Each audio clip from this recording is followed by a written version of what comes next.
하나님의 말씀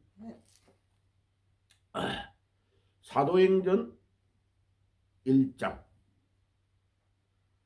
자, 오늘은 어제 그와 연결해서 지금 같이 제가 올려드리겠습니다. 같은 내용을 조금 더 마지막까지 다 해서, 왜냐면 어제 바빠서 제가요 유튜브를 다 올려드리지를 못했어요. 자, 그래서 오늘 썸네일의 제목대로 예수님의 사도직의 자격 조건에 대해서 말씀을 드릴게요. 자, 사도행전 1장 21절입니다. 이러하므로 요한의 세례로부터 우리 가운데서 올리워져 가신 날까지 주 예수께서 우리 가운데 출입하실 때에 항상 우리와 함께 다니던 사람 중에 하나를 세워 우리와 더불어 예수께서 부활하심을 정언할 사람이 되게 하여야 하리라 하거늘. 아멘. 그 뒤에도 계속 읽어야 되는데 시간 관계상 약간 생략합니다. 자, 그럼 보세요. 우리 예수님께서 지금 부활 성천하시고 예수님을 배반하였던 가룟 유다가 죽었단 말이에요.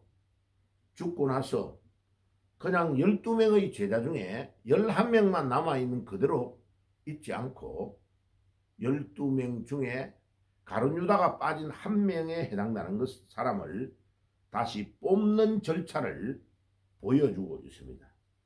자, 그런데 거기에서 첫째는 예수님의 제자, 사도가 될 수 있는 자격에 대해서 지금 이야기를 하는데, 첫째의 자격은 예수님과 함께 다니던 자가 되어야 된다. 자, 이 함께라는 것, 영어로 말하면 전도학에서 the with a principle이라고 합니다. 함께하는 원리. 자, 예수님과 함께 마가 요한의 다락방을 중심으로 밥 먹고 잠자고 같이 동거동락하고 또 같이 전도하러 다니면서 더러운 귀신을 쫓아내는 것, 또 불치의 병을 낫게 하는 일, 심지어 죽은 나사로를 썩어서 시체가 막 썩어가는 상황인데도 죽은 나사로를 다시 살리신 사건, 가나의 혼인잔치에서 물로 포도주를 만든 첫 번째 기적의 사건, 이런 모든 것들, 또 갈릴리 바다에서 물 위로 걸어가시는 예수님의 모습, 이런 모든 것들, 그 다음에 예수님이 우리의 죄를 위해 십자가에 피 흘려 돌아가시고 3일 만에 부활하셔서 40일 동안 살아나신 것을 제자들에게 보여주신 이런 놀라운 사건들은 학교 가고 공부하는 것처럼 책에 기록되어 있는 것만 가지고 배우는 것이 아니단 말이죠. 그러니까 예수님의 사도가 될, 제자가 될 요건의 제일 중요한 것은 함께 하는 것, the with a principle, 함께 하는 원리가 엄청 중요합니다. 자, 제가 한창 열심히 그 미국에 가기 전에 전도를 해가지고 울산에 제가 94년 9월 4일 날 주일날 개척을 시작했어요. 그래가지고 전도하고 말씀 나누고 막 그걸 할 때에 제가 한 가지 좀 잘한 거는 이런 거를 했어요. 그때 제가 이제 사택이 그 아파트, 성령 아파트 23층까지 있는데 22층이었어요, 우리 아파트가. 그래가지고 거기 아파트에 이제 돌아가면서 제가 주말이 되든지 공휴일이 끼어 있는 날이 있든지 이러면요, 뭐 1박 2일, 2박 3일 이렇게 교인들을 요번에는 이제 30대, 40대 주부들, 부부 이렇게 팀 사역을 하겠습니다. 이러면요, 그 사람들이 가족을 데리고 다 와요. 그럼 봐요, 사람들이 많잖아요. 그런데 애기는 애기대로 따로 이렇게 전도사님이나 부목사님이 이제 우리 집 다른 방에서 가르치고, 저는 어른들을 거실에 이렇게 불러내 가지고 말씀을 이렇게 가르쳐 주는 거죠. 그리고 가정에서 어떻게 예배를 보고 자녀를 양육하는가 이런 거를 실질적으로 가르쳐 줍니다. 자, 그래가지고 뭐 짧은 1박 2일을 있다가 가도요. 나중에 이분들이요. 굉장히 은혜를 많이 받고 도움을 많이 받았다. 이런 거를 간증을 해요. 왜냐하면 한 번도 목사님의 가정에 와서 잠을 같이 자면서 생활하면서 가족들이 예배를 어떻게 보고 가정 생활을 어떻게 해야 되는가를 배워본 적이 없다는 거예요. 그런데 목사님의 가정이 이 자녀들을 데리고 예배를 가정에서 어떻게 보고 밥 먹을 때 어떻게 행동하고 성경은 어떻게 읽고 이런 것을 자녀들에게 보여주는 이런 자연스러운 모습을 배울 때가 없었는데 이렇게 하니까 가정이 너무나 화평하고 좋다. 이런 거를 자기들이 나중에 간증할 때가 많았어요. 제가 왜 그렇게 해왔느냐 하면 예수님이 마가 요한의 다락방에서 제자들을 교육할 때 그렇게 했다고 생각이 되는 거죠. 왜냐하면 제가 우리 아버님이 일제시대 때 태어나신 분이에요.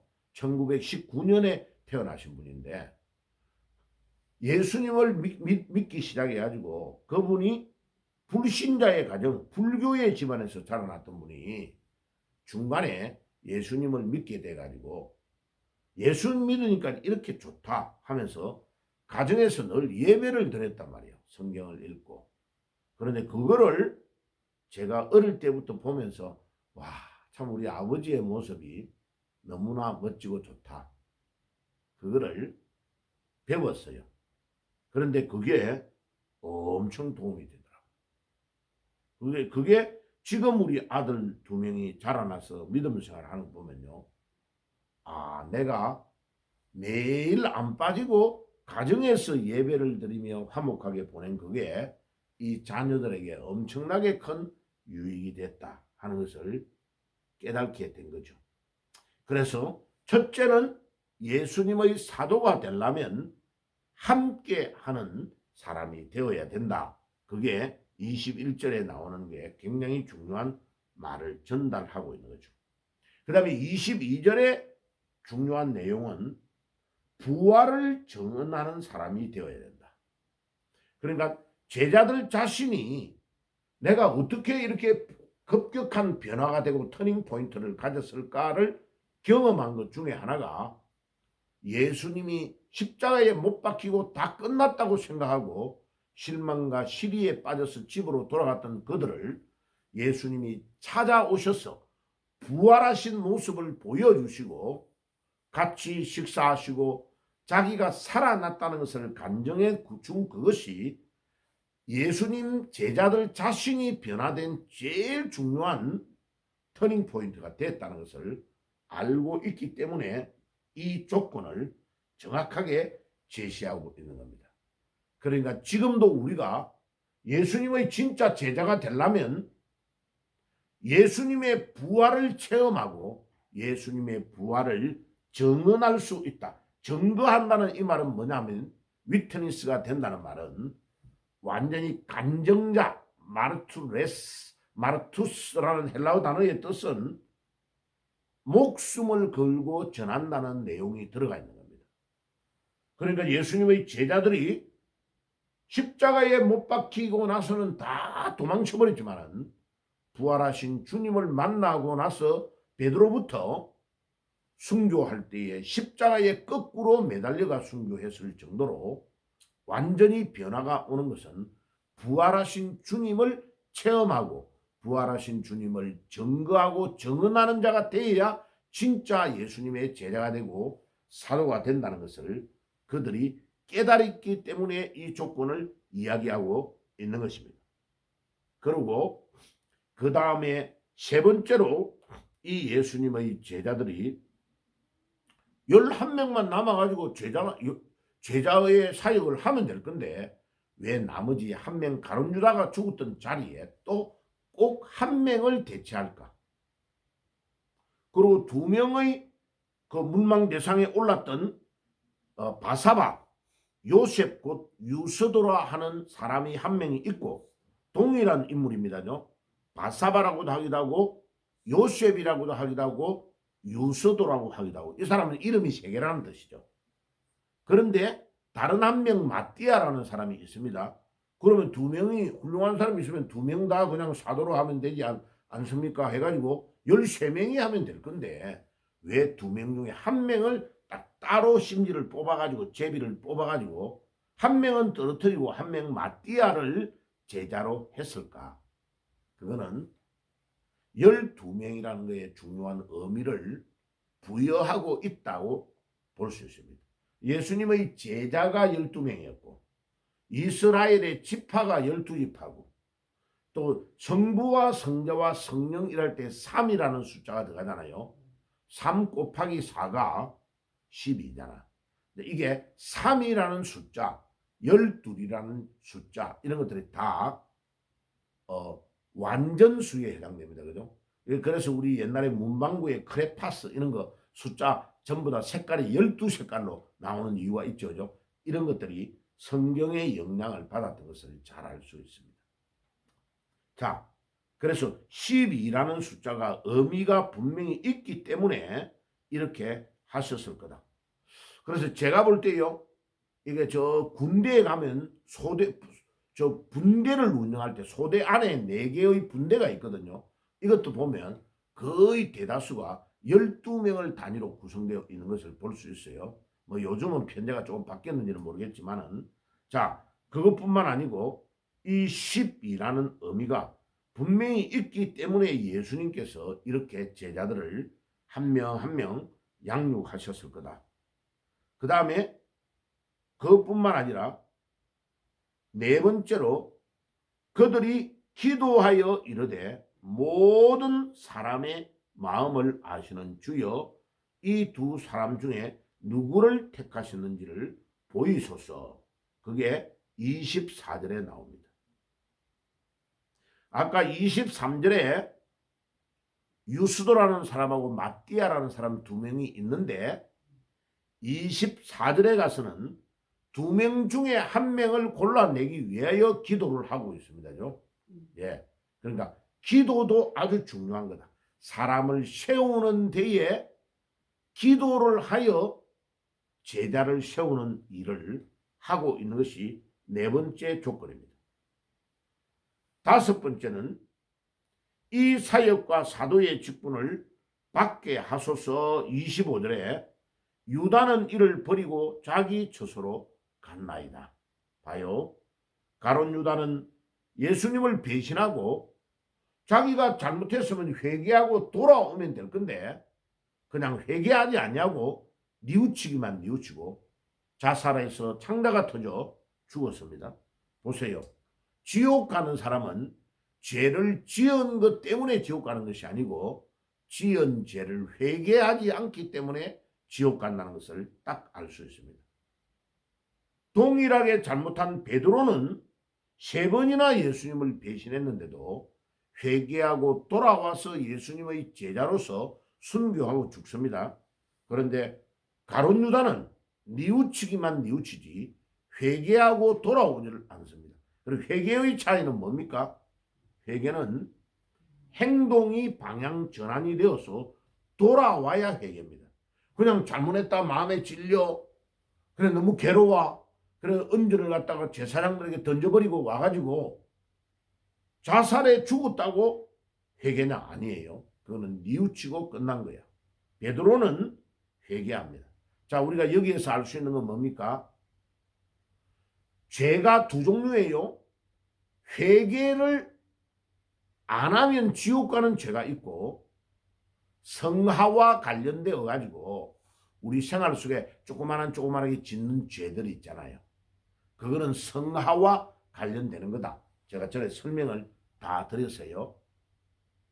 예, 그래서 이 구원과 관련되는 문제는 회개하지 않으면 지옥 가는 겁니다. 예, 그런데 성화와 관련되는 죄는 그것 안 했다고 지옥 가는 건 아니에요. 그런데 이 지금 가룟 유다가 지은 죄는요, 예수님을 믿느냐 안 믿느냐는 구원에 관련되는 문제예요. 이 예수님을 나의 주님으로 진정하게 모셨다면, 아, 내가 이걸 진짜 잘못했구나. 예수님을 내가 팔아넘긴 게 너무나 잘못했구나. 주님 용서해 주시옵소서. 회개하고 돌아왔으면 이 가룟 유다가 살 건데, 구원을 받을 것인데, 그렇게 하지 아니하고 뉘우친 상태에서 목매달아 죽어버린 것이 가룟 유다의 결정적인 실수다. 그 다음에 26절에 보니까 그들이 제비를 뽑으니 제비가 마띠아에게 떨어져 그가 11사도와 함께 수에 들었느니라. 자, 이 말은 뭐예요? 기도하고 하나님께 맡겼다는 말이에요. 사람에게 맡겨가지고 집안을 따지고 공부를 많이 했느냐, 돈이 많으냐, 이런 거를 따진 게 아니고 하나님에게 맡기고 기도하고 두 개의 심지 제비 중에 하나를 딱 뽑았는데 그 하나가 마띠아로 결정이 됐다. 그래서 마띠아가 12명의 사도 안에 들어갔다 하는 것을 알 수 있습니다. 우리는 여기에서 무엇을 알 수 있습니까? 로마서 11장 36절에 모든 만물이 주님으로부터 창조되었고 주님으로 통하고 주님에게로 간다고 하신 말씀 그대로 천하 만물과 모든 것들이 하나님의 손안에 있다. 하나님의 절대적인 주권을 믿는 신앙, 이 신앙이 진정한 신앙입니다. 어저께 중요한 일이 있어서 인천공항에서 이렇게 만나고 사람들이 엄청 왔어요. 그래 만나고 탁 오는데 전혀 모르는 여자분들하고 막 이렇게 이제 몇 분이 내를 아니 제가 식사 대접할 테니까 좀 같이 식사하러 가십시다. 그래가지고 할머니예요. 내가 볼 때 한 70대 초반 된 정도 되는 분인데 아주 남자같이 용감한 분이에요. 그래서 초면인데 감사합니다 하고 식사 대접을 아주 잘 받았어요. 보니까 일산에 사는 분인데 이분이 순복음교회도 가고 뭐 다른 데 다 가봤대요. 근데 이분이 요즘은 안 다닌다는 거예요. 왜 이러니까 아니 세상의 교회에서 권사가 되고 장로가 되는데 돈 몇천만 원 내라고 말하는 게 그 말이 됩니까? 하면서 이분이 막 그런 거에 엄청 많이 상처를 입었더라고. 그래 내가 그래서요 뭐 순복음교회 같은 데서는 그렇게 하는지 몰라도 저는 장로교회 목사인데 내가 44년째 목회를 하고 있다고. 나는 장로를 세우고 집사를 세우고 교회 권사를 세울 때에 단돈 1원도 받은 적이 없습니다. 그래서 성경에 보세요. 지금 예수님의 제자를 세우는데 언제 5천만 원 1억 내라고 했냐고. 봐요. 그렇게 한 적이 없잖아. 그러면 성경대로 해야지. 왜 교회가 돈 가지고 장난을 치냐고. 내가 그랬어요. 조영기 목사 그 사람은 아주 안 좋은 버릇을 떨었다고. 아주 잘못됐다고. 성경이 어떻게 직분자를 세우는데 돈 가지고 세우도록 하시냐고. 안 했잖아요. 성경에 나오잖아요. 사도행전 6장에도 스데반과 빌립과 브루고로와 니가노로와 디몬과 바메나와 이런 사람 7 집사를 세울 때에 어떻게 세웁니까? 성령이 충만하고 지혜가 충만하고 믿음이 충만한 자들을 세웠잖아요. 거기에 돈 얼마를 내게 해가지고 세운 적이 없잖아요. 근데 왜 목사들이 그런 이상한 행동을 하느냐 말이에요. 이게 지금 한국 교회가 완전히 잘못되어 가고 있다는 것을 분명히 이야기하고 있는 겁니다. 한국 교회의 목사님들이요 회개하고 돌아올지라.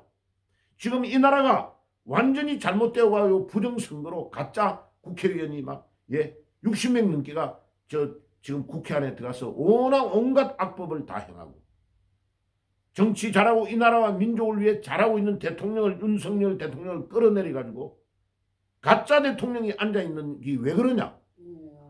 교회의 목회자들이 하나님의 교회를 바르게 행하지 않기 때문에 목회자들이 하나님의 교회를 바로 끌고 가지 않기 때문에 가짜들 이재명이 봐요. 교회를 다녔다고 말하고 있잖아. 근데 이놈이 지금 기독교의 목사들을 좀 탄압하고 있잖아요. 그게 어떻게 교회를 다녔던 사람입니까? 아니잖아요. 부인 김혜경이 그 여자가 피아노 전공해가지고 막 예. 그래가지고 음악을 했다고 하면서 교회 성가대에 앉았다고 떠들고 있잖아. 근데 그런 것들이 교회에서 뭐를 배하냐고. 그 교회의 담임 목사는 그들에게 뭐를 가르쳤단 말이에요. 하나님 앞에 바로 서고 바르게 제자를 양육하고 가르치고 사도행전 1장에 나오는 사도들과 같은 이런 사도들을 세웠더라면 교회가 이렇게 되지 않았단 말이에요. 제가 미국에서 20몇 년을 생활했잖아요. 아직도 우리 가족들이 다 미국에 있잖아요. 미국의 목사님들이요. 이민 가가지고 고생하여 교회를 세우고 장로님들을 세울 때에 새벽 기도에 조금 몇 달 나와서 앞에서 할렐루야 하고 목사님에게 아부하며 그 사람을 그냥 들그덩 장로로 세워주니까 믿음이 하나도 없는 자를 세우니까 나중에 목사님의 맥살을 잡고 목사님을 쫓아내고 교회를 쪼개가지고 또 다른 교회를 세우고 이민교회가 거의 다 그렇게 해가지고 지금 이상한 각도로 교회가 세워져 있으니까 미국의 그 많은 이민자들이 지금 상처 있고 올바른 교회를 다니지 못하는 교회가 절대 다수의 교회가 돼버리지 않냐고. 이게 누구의 문제입니까? 첫째는 목사의 문제고 교회의 중직자인 장로들과 권사들이 믿음이 없으면서 아부해가면서 돈 내고 교회의 직분을 사고 파는 행동을 하고 있는 것이 바로 그러니까 루터가 종교개혁을 일으킬 때 당시에 천주교가 돈 가지고 매장 매석하고 구원도 돈 가지고 사는 식으로 하는 것 때문에 루터가 95개의 조항을 성전의 문에 박아가지고 종교개혁을 일으킨 것이 1517년에 종교개혁의 횃불을 든 거 아닙니까? 보세요. 지금 내가 그때 당시에 천주교를 욕하고 있는데 그것 때문에 종교개혁을 일으켰다고 역사가 이야기하고 있는데 우리 개신교가 또 그런 일들을 반복하면 되겠냔 말이에요. 그러니까 켈빈 목사님이 제네바에서 종교개혁을 일으킬 때에 천주교의 모든 흔적을 싹 다 제거시키는 것이 원래의 기독교로 돌아가는 운동이 종교개혁의 운동이라고요. 그러니까 우리 한국의 지금 기독교는 사실은 종교개혁을 다시 해야 되는 겁니다. 지금 여러분들이 가지고 있는 이 성경 자체가 천주교가 원판으로 가지고 있었던 알렉산드리아에서 나왔던 거기에서 중국 경교가 중국의 전례가 돼가지고 중국 성경에서 또 일본이 우리나라보다 기독교를 먼저 받아들였단 말이야. 일본이 가지고 있던 성경에서 두 개를 참고해가지고 번역한 성경이 대한성서공회가 가지고 있는 성경의 절대 다수의 성경이 거기서 나온 거예요. 그러니까 마가복음 이런 데 보세요. 없음이라는 구절이 많잖아요. 그런데 사도 바울이 목회했던 안디옥 교회가 가지고 있었던 사본에 텍스투스, 네체투스, 표준 성경. 그러니까 네덜란드의 신학자였던 에라스무스가 1516년에 번역했던 헬라어와 라틴어로 번역했던 성경으로부터 제네바에 외자가 있을 때의 성경이 번역된 성경까지를 텍스투스, 네체투스라는 용어로 표준 성경이라고 써요. 그 성경을 읽어보면요. 다 원판에 있습니다. 없는 게 아니고. 지금 우리 성경은 제가 보니까 번역을 지금 44년째 이제 마무리를 하고 있는데 보니까 약 2만 개 이상이 지금 원판과 틀려 있는 겁니다. 그러니까 우리는 성경을 빨리 회복해야 돼요. 사도 바울이 목회했던 원전인 안디옥 사본에 있던 거기에서 직역한 성경이 먼저 필요해요. 그러니까 종교개혁을 다시 일으켜야 되는 거예요. 성경이 우리가 잘못되어 있기 때문에. 다시 돌아갑니다. 보세요. 우리 예수님의 제자가 되려면 첫째는 예수님과 함께 하는 원리를 가지고 있는 자가 되어야 된다. The with principle. 함께 동거동락해야 된다. 두 번째는 뭐예요? 그 예수님의 부활을 증언하는 사람이 되어야 된다. 부활을 체험하고 부활을 경험하고 부활하신 주님을 만난 것이 없으면 근본적인 변화가 일어나지 않는다는 것입니다. 세 번째는 뭐예요?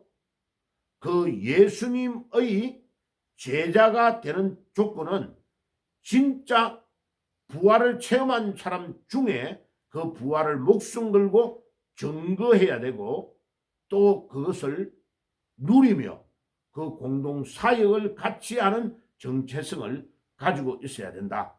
그리고 네 번째는 뭐예요? 기도하는 사람이 되어야 된다. 예. 그 다음에 다섯 번째는 뭡니까? 그 다음에 12명이 엄청나게 중요하다는 원리를 깨달은 자가 되어야 된다. 그리고 마지막에 이 사람들을 세울 때, 2명 중에 1명을 세울 때도 하나님의 절대적인 주권을 믿고 심지를 보아서 했다. 하나님의 절대 주권을 믿는 믿음이 있어야 된다 하는 것을 우리에게 가르쳐주고 있는 것입니다. 자, 그래서 이 원리를 꼭 깨닫고 우리가 하나님 앞에서 믿음으로 예수님의 제자로 그 자격을 가지고 승리하는 삶을 살 수 있도록 나아가야 되는 것입니다. 기도하겠습니다. 주님 감사합니다.